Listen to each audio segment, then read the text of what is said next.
নলবাৰীত উপস্থিত মুখ্যমন্ত্ৰী ডক্টৰ হিমন্ত বিশ্ব শৰ্মা মুখ্যমন্ত্ৰীৰ আত্মনিৰ্ভৰ অভিযান 2.0 অধীনত নলবাৰী বৰপেটা আৰু বজালীৰ 6,000 টকা মোক যোগাৰ কৰি দিব। লাভাৰ্থীৰ মাজত বিতৰণ কৰা হৈছে 8 কোটি টকা ব্যয় সাপেক্ষে নিৰ্মাণ কৰা কনভেনচন চেণ্টাৰ আৰু লগতে সংহত জিলা আয়ুক্তৰ কাৰ্যালয় মুকলি কৰিলে মুখ্যমন্ত্ৰীগৰাকীয়ে সৰিয়তলী নিৰ্মাণ কৰা জিলা ক্ৰীড়াংগন আৰু অসম এথলেটিক একাডেমী মুকলি কৰিলে মুখ্যমন্ত্ৰীয়ে মুখ্যমন্ত্ৰীগৰাকী সংসদীয় মন্ত্ৰী জয়ন্ত মল্লবৰুৱা চন্দ্ৰমোহন পাটোৱাৰীৰ লগতে কেইবাগৰাকীও বিশিষ্ট ব্যক্তি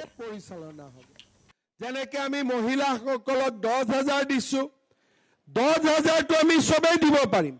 কিন্তু 25,000টো নিয়মৰ ভিতৰতহে পাব পাৰিব 10টো দি দিলো তাৰমানে বিশ্বাস কৰিলো চৰকাৰে জনগণক বিশ্বাস কৰিব লাগে